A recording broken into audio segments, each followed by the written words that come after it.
hungry? Thank you for tuning in.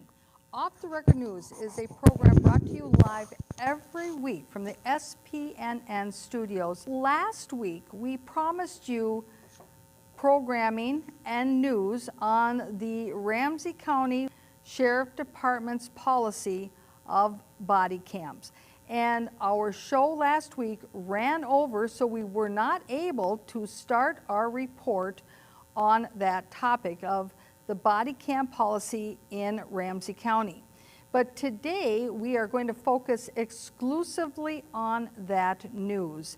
Now, for some of you, you may have seen the article that was in the Pioneer Press, and this was in Thursday of July 11th. So you might say, well, that's all old news, what you're going to be talking about, Diana. But the fact is that we have film footage from the Ramsey County Board meeting where these policies were discussed by the Ramsey County Board members and Sheriff Fletcher. And so you will be able to hear for yourself exactly the discussions that went on. And so if you did have a chance to read the Pioneer Press, then you will be able to say to yourself, well, was this article complete? Was it incomplete? Or was it a good representation of the highlights? Now, there's a lot of public policy involved in the discussion of the use of body cameras, the storage of the data, and the access to the data that is generated by the use of body cams. So you see, that is part of the discussion that really doesn't isn't given justice to in the newspaper, because the newspaper only has so much space in which to write. Now, we've got a lot of film footage here, and the Ramsey County Board meeting took approximately 45 minutes on this topic alone, which is actually a very long meeting for the Ramsey County Board, considering the fact that many of the ones that we've covered are only a half an hour in length. So the fact that they covered nearly 45 minutes on this one topic alone says a lot. So I think that we're ready in the room. Okay, we're not quite ready with our film footage, but it's getting loaded up. And as I indicated, we have quite a bit. So we've been able to take the 45 minutes and basically boil it down into a solid 30 minutes that really gives you the flavor for what the discussion was all about. Now, some of you may have been watching our programs on a very long-term basis and remember a few years back when we covered Maplewood's Use of Force Task Force group that also discussed the policies for body cams for the Maplewood Police Department. So some of these discussions are not new to those viewers of you out there who've been watching this program on a long-term basis. But I understand that our film footage is ready, so let's get started as the Ramsey County Board starts opening their meeting up with Sheriff Fletcher coming to the table.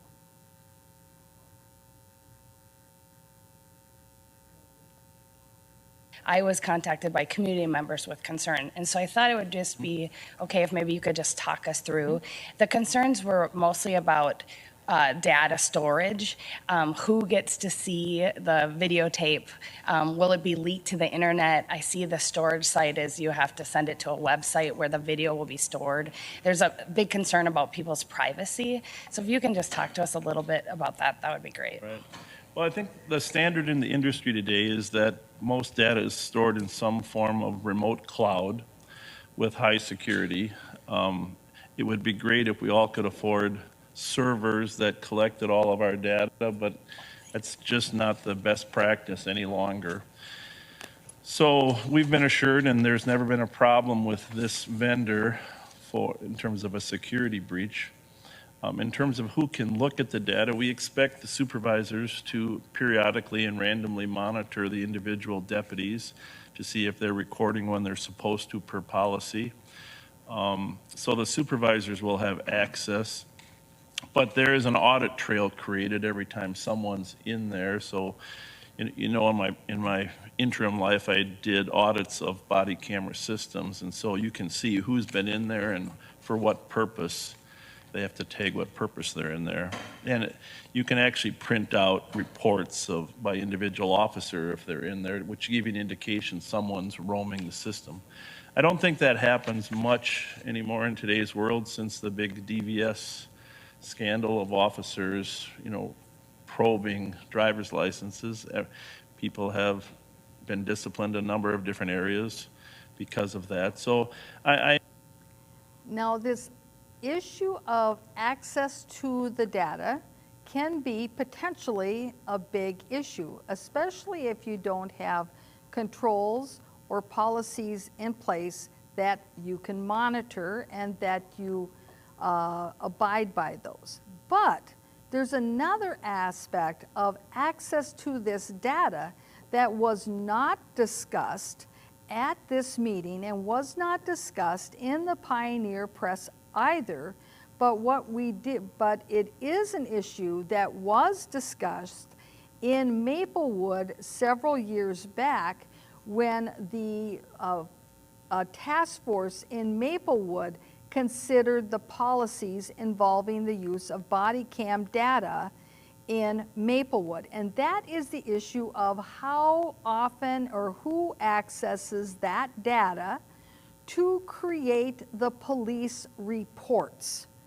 So generally speaking, when a police officer has been on a call and there's been an incident, they write up a police report based upon their observations, based upon their interviews, based upon their analysis of what they saw, the facts they've gathered, and they put together that police report based on their personal knowledge and intuition and information. There is a growing reliance upon using the body cam data as the basis for the police report. And that is not always the best way to create police reports, because the body cam only has the perspective of that camera and the direction from which it is shooting. Now, I want to give you a couple of practical examples from my own law practice, which shows both the good side and it also shows you the negative side of exactly what I'm telling you about. In one case, an individual was charged with going by a school bus that was stopped and picking up children.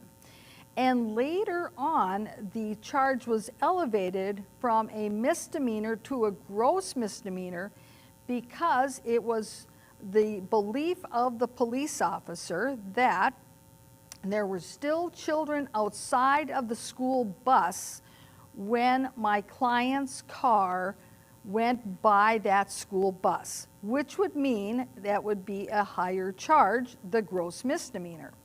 Well, we got a copy of the video cam from the squad car, and we were able to see that the last child's foot lifted up from the ground when they got into the school bus before my client's car drove by. Now, that was a good situation in which that video data gave the true perspective of what happened, because the police officer thought the kids were still outside the bus, when in reality, the camera identified that the last child had actually already gone into the school bus because we could see their foot lifting up from the ground as they stepped into the school bus. Consequently, the charges were then brought back down to a misdemeanor, and that was the end of that case. Now, in another case, however, a body cam was on a deputy, and the body cam sits right about here. And all the body cam could see was in that viewpoint, like right here. And so it didn't see what was going outside of that parameter of its camera shot. And yet somebody else in that room, when the alleged incident took place, they had a different camera and they were filming that same incident, and it had a totally different perspective of what was occurring than what it looked like if you only looked at the deputy's body cam. So you see, in that case, then the judge had the two different visual aspects of the incident to look at to determine whether or not disorderly conduct occurred or not.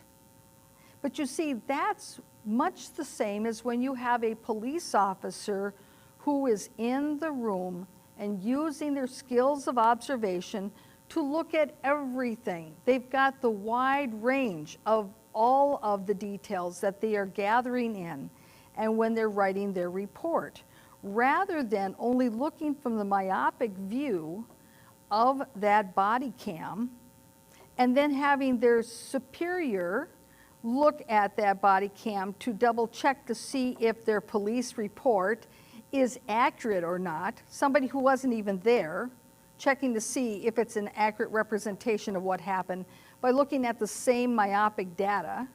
And then maybe somebody else, say there was a second police officer there, rather than relying on their observations, relying upon that of the body cam and saying, oh, yes, mine matches his.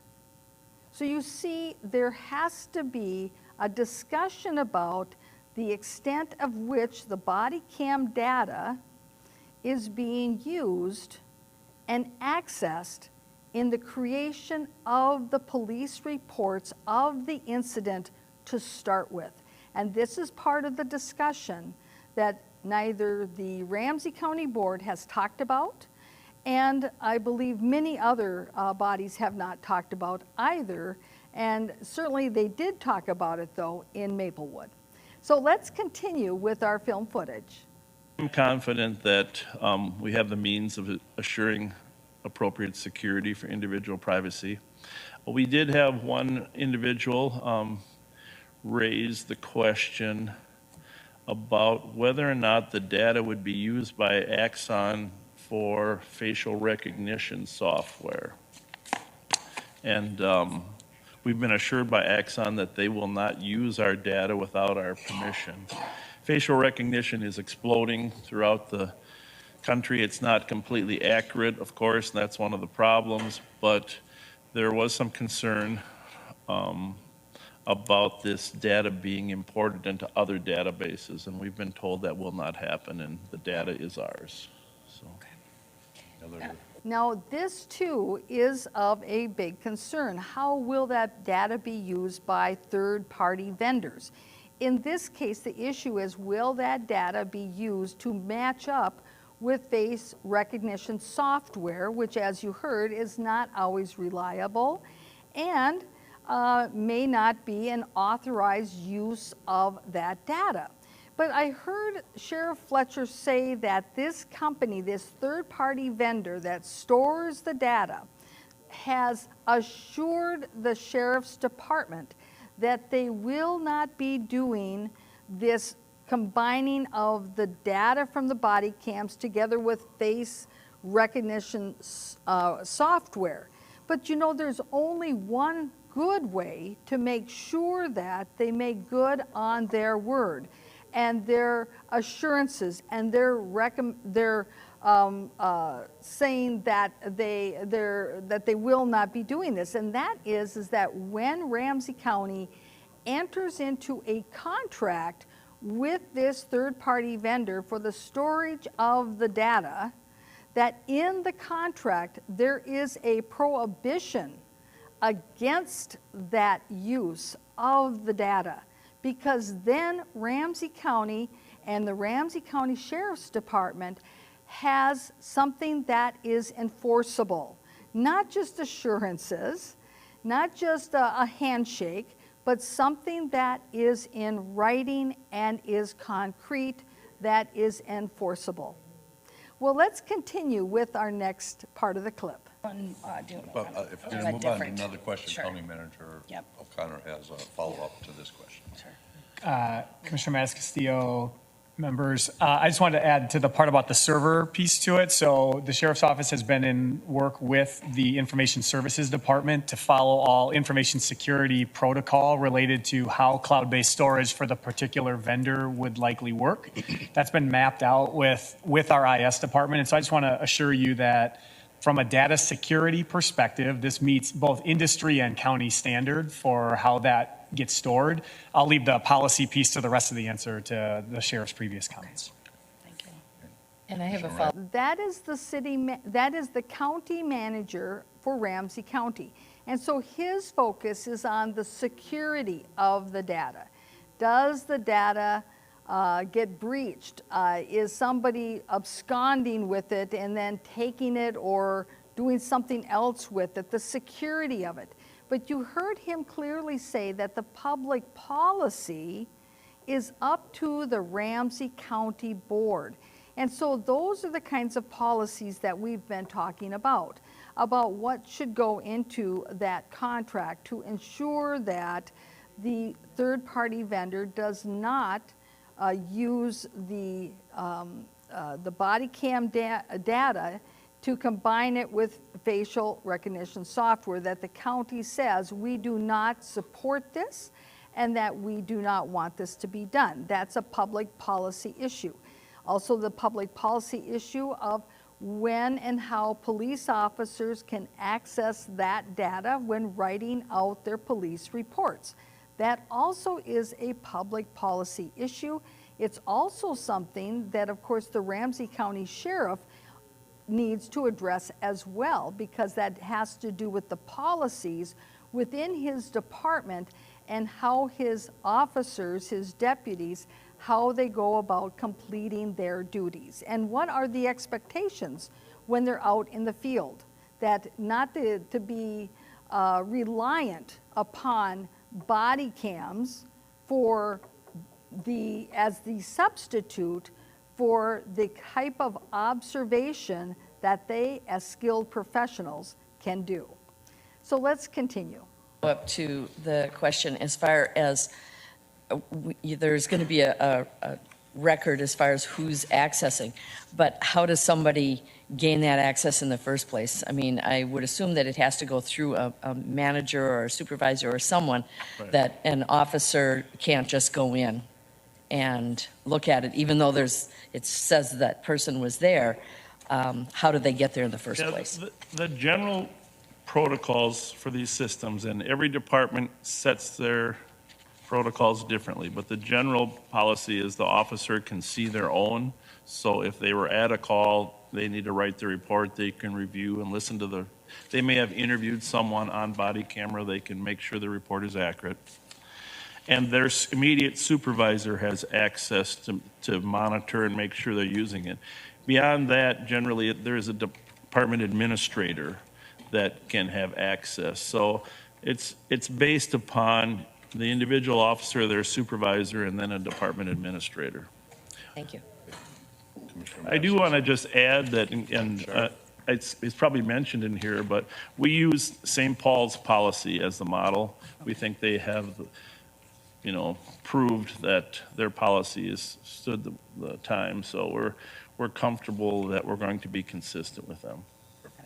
Commissioner Mattis Castillo. Yeah, just Now, at the time that Maplewood was having their discussions about what policies to put in place for the use of body cams in Maplewood, the Minneapolis Police Department had put together policies.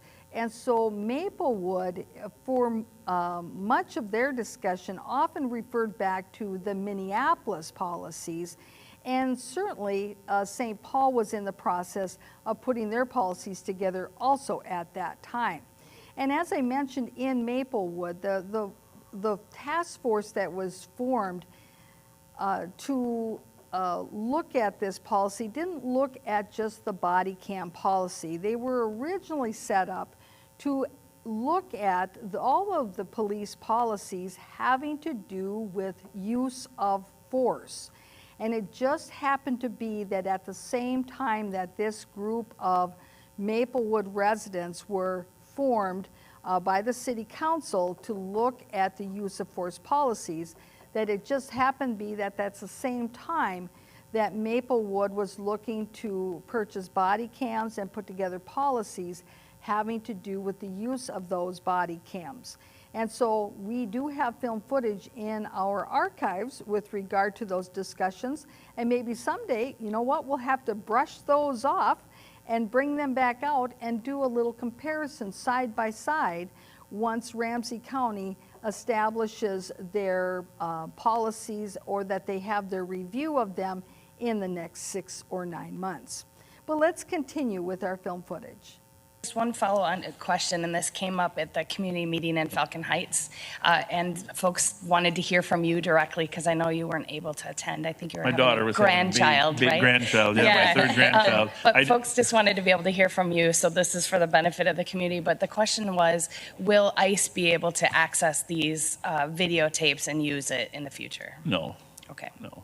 And we have very little relationship with ICE, as I've mentioned to you in the Yeah. past. There was one interesting question that came up I would like you to weigh in on, and I think Commissioner McDonough was there when this conversation took place. I'm assuming the rest of you. It's an interesting question. The question is whether or not a citizen who's making a report, a standard report, not an issue of domestic violence, but just, okay, my barbecue was stolen off my porch last night. And they call an officer, and it's December, and the officer's coming to make a theft report or garage burglary, and they invite them into their home.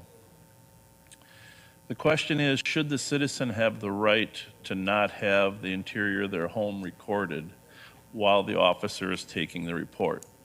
Now, most departments and most policies require that the officer keep the camera on from the beginning of the dispatching of the call till the end of it, which this policy requires as well.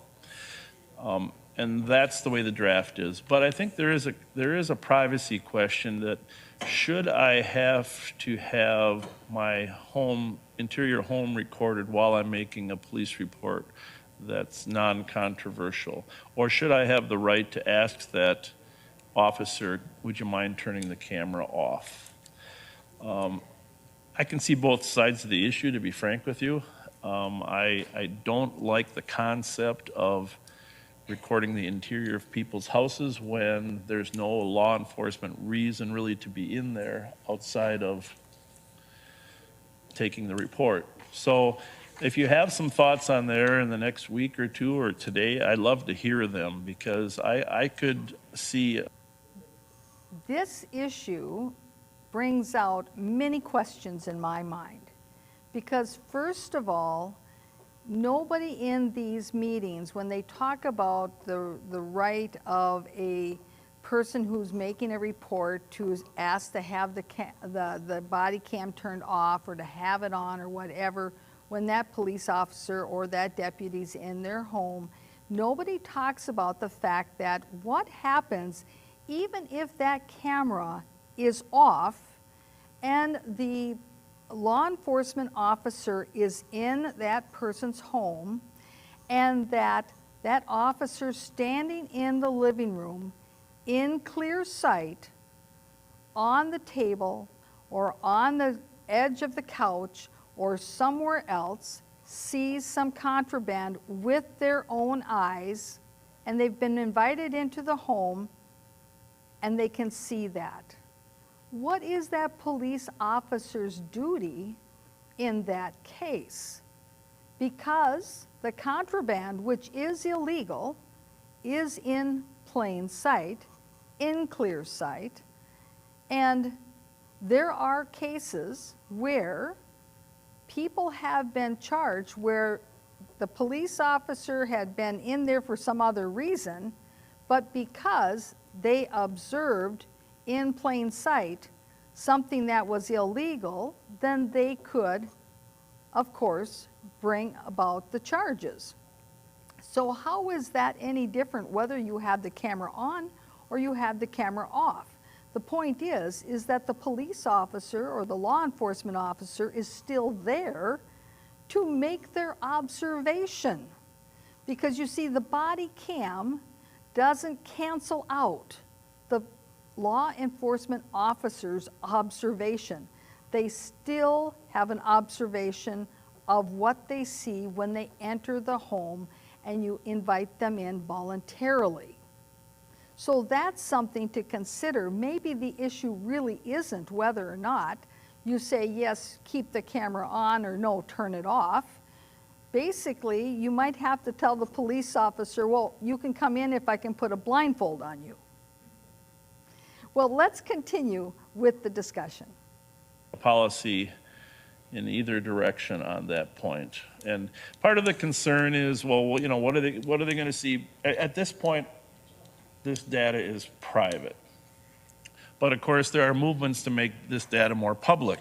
There are a lot of people that believe officers' activities should be public, like squad car cameras are predominantly accessible to the public. So could there be anything in your house, you know, that might be perceived as being questionable on the video? So, you know, think about that one, and if you have some initial thoughts, I'd love to hear them.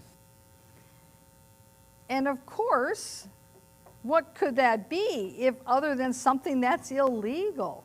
Well, perhaps maybe an up-and-coming politician might ask the law enforcement to come to their home because somebody stole their grill, and then there's the body cam on and there's the data, and it shows what a terrible housekeeper this up-and-coming politician is. And then that data becomes public, and then you can see the campaign literature. Messy house, messy mind. I don't know. But you see, this discussion that they're having doesn't get to the meat of the issue. Because if it is data that becomes public about what's going on in the inside of your house, that's one thing. But if you're saying whether or not that the camera is recording and making observations of what you have in your house that maybe the police officer didn't see in his observation of clear sight, and then later on looks at the body cam data to say, gee whiz, were there any joints on the table? I think I see a little joint there now poking out from underneath the magazine that he didn't see when he was in the house to start with. See, now that's a different issue. But that's not really the depth of their discussion at all. Let's continue. Oh, just a couple thoughts here. I mean, I was at that meeting brought up. I think all of us know John Thompson, strong community advocate leader. He actually weighed in on that and suggested the camera should stay on. He felt pretty strongly. And I think, Sheriff, you pointed out, you know, using St. Paul's policy was really, I think, the work has been done, the fine tuning, the issues, but then having that consistency within the community, and I think having that consistency, I think raising that issue as it moves forward, to have it on the radar. But to me right now, it seems like, especially when the community members are saying it should be on, or at least one, very strong, and two, the consistency, but being aware that in the future, depending on accessibility and stuff, it might be something that Right. needed to be revisited. Commissioner Ortega. Is there some way to sort of tier? Now, Ramsey County Commissioner McDonough is saying, well, you know, it's been a tried and true policy for St. Paul. If we follow what St. Paul does, then there'll be consistency in the community and we'll be one and the same. Well, there is certainly some validity to the argument that it would be good to have consistency between the St. Paul Police Department and the Ramsey County Sheriff's Department. However, because the St. Paul Police Department has had their policy about body cams now for some time, it gives the Ramsey County Board an opportunity to really look at that policy and determine what works, what doesn't work, what are the pitfalls, how could it be tweaked to make it better. And then as leaders of the county, then they could talk to their counterparts who are the leaders of the city, and they could show them why changing some of their body cam policy may be for the better. Now, isn't that what leaders are supposed to do? And you see, when you are a Ramsey County Commissioner, you have St. Paul within your borders, but you also have Maplewood and Roseville and all the other towns that are in Ramsey County. So the Ramsey County board members, they have an opportunity to be the leaders here and say, have we done some type of side-by-side analysis between St. Paul's body cam policy, Maplewood's body cam policy, which they've had in place for probably about 3 years now, 2 or 3 years. And I believe that Roseville has a body cam policy, and many of the other communities in Ramsey County have a body cam policy now that maybe haven't been in place as long as St. Paul or Maplewood, but in place nonetheless. But there again, there's no discussion about that, or even asking Sheriff Fletcher if he did that analysis, because certainly doing that analysis might fall under his department duties, but in the end, he is at the disposal of the Ramsey County Commissioners, and they could have been asking him that question, which they did not do. Well, let's continue. Is depending on the request. So if I'm calling the sheriff's department because somebody stole my grill, it's one thing. If I'm calling because I feel somebody's it's been through my house, Right. that's another. Right. Is there a way to make that judgment, or if I request, since it's the grill, depending on why you're there, that request could be, if I ask you not to Sure. turn off the camera, but because it's about a grill versus somebody being in my house, Yeah. you make that judgment. Yes, there is a way to tier that. The mechanics of that would be somewhat subjective, but yes, there is a way to do that. And One of the questions that did come up, and I think that this is what Commissioner Ortega is getting to, is that if the camera is on, if that body cam is on, and the people who are involved in the incident, who are reporting the incident, who are asking for law enforcement's assistance, if they know that body camera is on and it is a deterrent for them, that they may not call for assistance.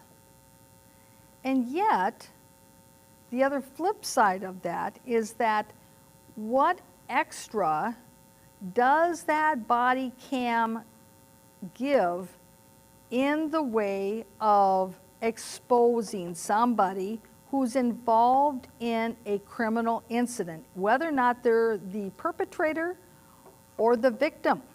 Because you see, when the law enforcement arrives on the scene, what's the first thing they do?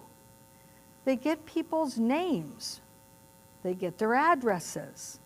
And certainly it is much easier to track down a person by knowing their name and their address than just simply seeing a random picture that you don't have assigned to any name or any address. So which is more frightening to somebody who wants to report but is afraid that they might get hauled in because, for instance, they're an illegal alien? Well, I think simply having to give a name and address would probably be more frightening than worrying about somebody's going to get your picture that is not identified with any particular name, because maybe your picture isn't anywhere at all. So let's continue and see where the discussion takes us. You know, there are some community members that think we should do that. I mean, Mr. Thompson, his argument is we don't want to have it suddenly turn where something goes wrong and we're not on video. But, you know, I will say this, we don't want to discourage people from calling us to make reports. It's a little bit like the not enforcing the ICE regulations. We want to encourage people to call us, and there are people that won't want to call us if they have to be on body camera when they're making the report, or they won't want, some of their friends or relatives might not want to stay there to help as witnesses if they're on body camera. And it's just the world that we live in that. But if this is indeed a crime that is to be reported, that there has been a perpetrator, there has been a victim, and that the police are making a report, and that they're going to turn it in to the prosecutor, and that they're hoping these people are going to be witnesses, where are they going to be witnesses at? At the courthouse, in court, where they have to get on the stand. And they will be identified there, their name, their address, how long they've been in the country.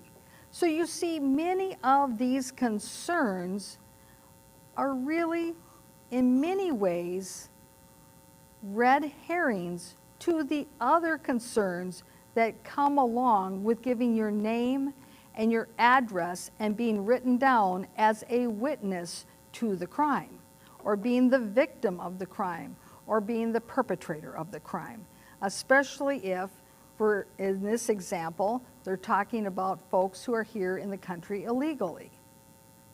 Are they going to show up because they would be concerned that they would be identified simply for the fact that they showed up in court? Let's continue. Some people would prefer, and part of it's a trust. Yes, the cameras are there to help with transparency, and we will get there. But there also is this concern about facial recognition, and I'm now captured on government data, and do I really want to be? This is fascinating, where Sheriff Fletcher talks about the purpose of body cam data is for building trust, for transparency, and there's one other purpose that he did not talk about that was talked about extensively in those discussions in Maplewood, and we've covered this. And that purpose is litigation, prosecution, that truly is the biggest purpose of body cam data, is for prosecution. And it is easy to say it's to bring about transparency, because in some ways it does, but not entirely. One purpose is supposedly to decrease the amount of police use of force that's uncalled for. Maybe it does, but there are arguments that it's had no effect. And then there are others who say, well, it's to build that trust in the community between the police department and the community. However, in Maplewood, while they talked about building that trust between the police department and the community, they were holding the meetings talking about these public policies behind locked doors. That even though the public could come to these meetings, they would have to go through several hoops in order to get through the locked doors of City Hall to go into the police department, to go to these meetings, to even hear what was being discussed about the use of body cams and body cam data. Something to think about. Let's continue. Do I really want to be there when the police are there? And, maybe I'll just leave in before they get here. So, My concern is that people won't call right, mine too. because of that. Let's say because my grill was stolen. I don't want the inside of my house filmed for a lot of reasons. It could be doesn't have to be criminal. Right. The comment again, that they're concerned that people won't call when there's an incident. And it isn't just the issue of body cams that cause that fear. It's a multifaceted discussion which they only, in this instance, want to place at the feet of the body cam usage. Let's continue. But in any case, we did talk about the possibility that an individual could request that it not be recorded, and that at the officer's discretion, that could be, in fact, acknowledged and provided for. I do see that that is not inside the policy at this point in time, and I do think it's going to take some time to work through this, and that there is a possibility that we will be reconsidering that over time and responding to the actuality of what happens out in the field, even if it is not specified here. I always get worried when they know that there's something they should address in their public policy, but they specifically don't address it, and they say they're not going to address it. We know it's an issue. We know it's a public policy we need to talk about that should be in the book. But we're just going to let it slide right now because we're going to talk about it later, and we've all agreed we're going to talk about it later. Now, this is certainly a very important policy that should be discussed in advance of putting together the policies, and that those policies should be in place, not just for the residents of the community to decrease the amount of ambiguity what those policies are, but to decrease the ambiguity for the law enforcement officers. So when they're out in the field doing their job, they know exactly what the policy is, and they don't have to scratch their head and go, well, let's see, was this one of the policies they said that they were going to think about later? Well, you just don't have time in the field to be thinking about stuff like that. Well, let's continue. Back on the issue of activation of cameras, you mentioned some discretion. First of all, if a call is dispatched, if an officer or deputy receives the call, the camera is required to go on at that point, and it remains on through the entirety of the call until they clear the call, and then they turn their camera off. If an officer comes upon an incident that they know is going to require some type of police response, you mentioned a fight. If they come across a fight on the corner, or they see people arguing, they will check out on the radio and say, I'll be out with a fight or an argument at so-and-so. They're required to turn their camera on there. There's no discretion. If there's an incident that requires or needs some police response. Now, the third category is if they're stopping by a recreation center and they're just visiting, they're doing what's called a proactive police visit of checking in with people. Normally, the cameras would not be on, and suffice to say, I don't think you would want them on. You don't want police surveilling people just when they're out That's talking to the exactly community. But if something happens, or a fight starts between two kids, on the playground or something, and it's just an argument or something, if the officer's not quite sure yet if it's risen to the level of requiring a police call, they'd have some discretion. Hey, you guys, knock it off, and boom, it's over. Now, if he says, hey, you guys, knock it off, and they continue to argue, boom, activate the camera, get on the radio, and say, I'll be out with a disturbance at the playground. So that's where the part about discretion comes in, when they're out in the community just visiting.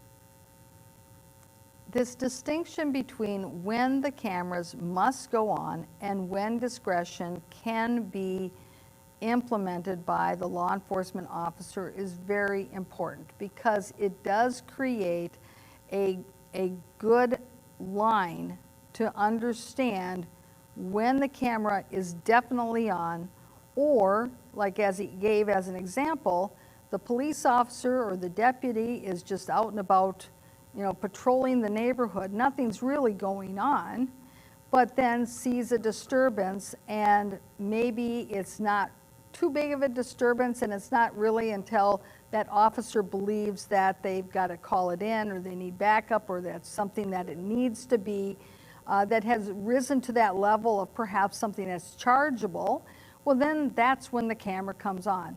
But if that call that he is going to has been the result of somebody calling for service to 911, then that camera shall be on. There is no discretion in that case. And that's exactly what we in the community need to know, and that's what the law enforcement officer needs to know as well. Let's continue.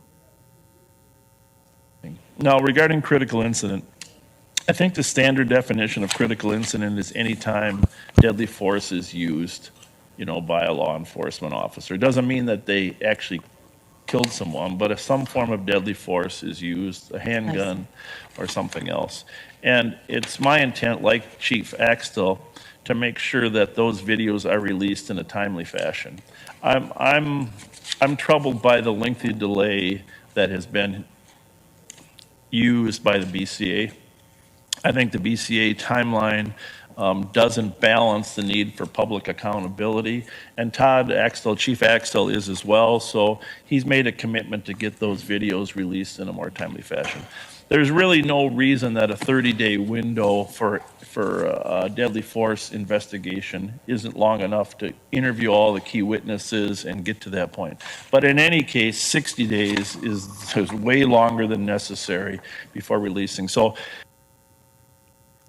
this is important information to know in Ramsey County. The length of time that a person may have to wait in order to get access to that body cam data in the event of a critical incident that involves police use of force.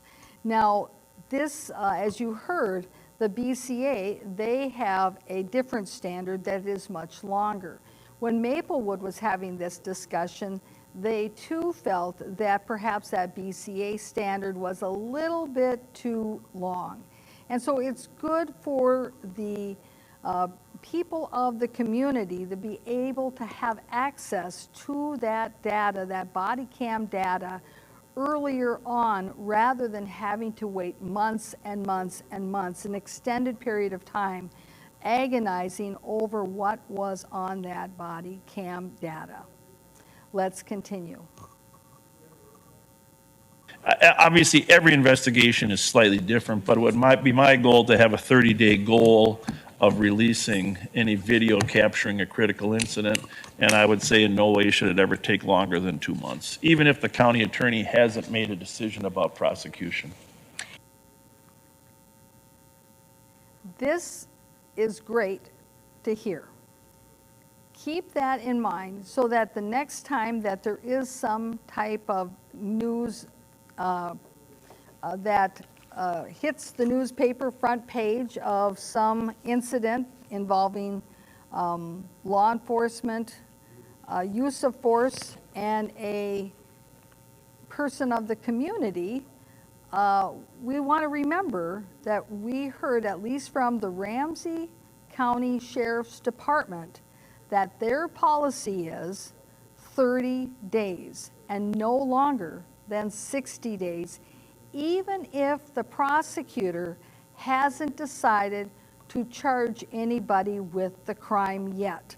And see, that's a point where in some communities, they hinge that determination of whether that data can be released or not, they hinge it upon whether or not the prosecutor has made that determination to charge or not.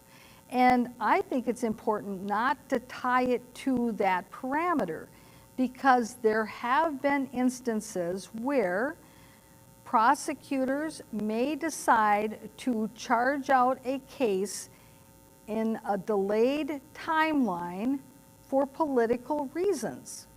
And it doesn't happen often, but it could happen. And so I think it's important to divorce this time frame of when the data can be disclosed to members of the public, divorce that policy from what the prosecutor is doing or not doing, so that it's not tied to potentially political ramifications or other political considerations in somebody else's department. Let's continue. Presented in this request for action that there will be phases of implementation. The first being patrol, the second being within the facility, in the detention facility, and the third being courts, I believe.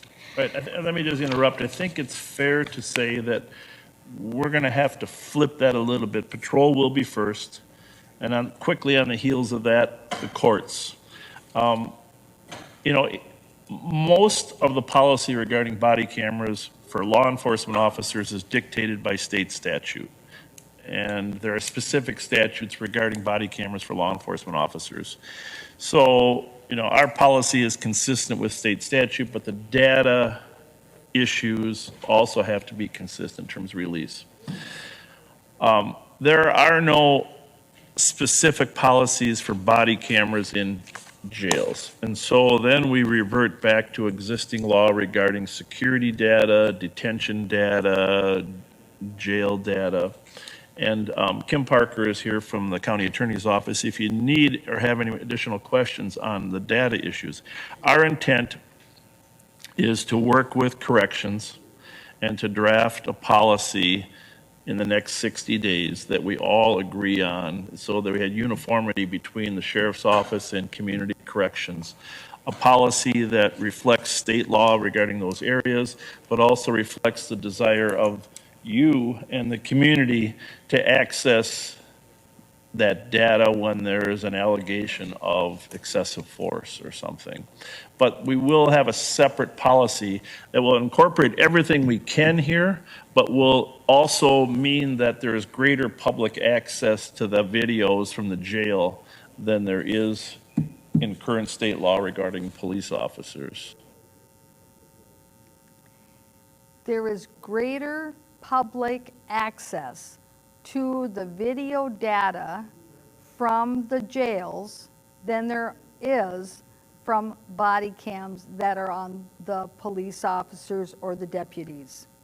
Or, as we heard earlier too, that there's greater public access to the video cam data from the squad cars that are out on the street and driving around and arriving at an incident, as opposed to the body cam data that is from the body cam that the law enforcement officer wears. So it's important to remember that when and if you're ever looking to get access to this type of data, to think to yourself, okay, is this data from a body cam?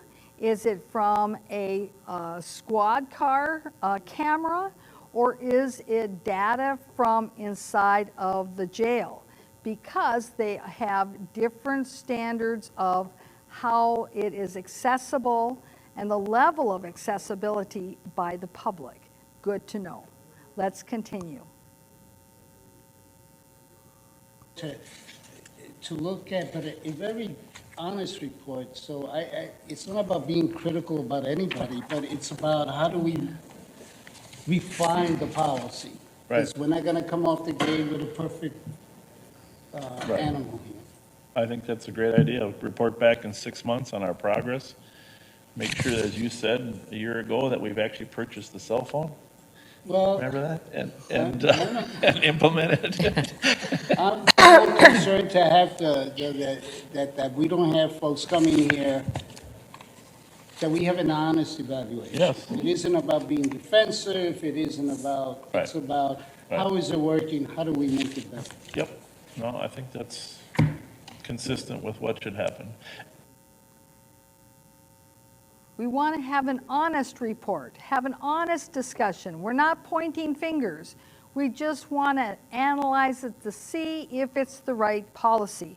Well, I agree with that.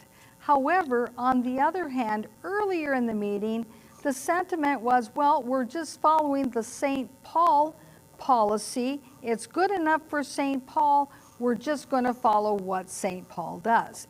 So which is it? Are we going to be analytical and decide what is right for Ramsey County as a whole in our sheriff's department, or are we following St. Paul?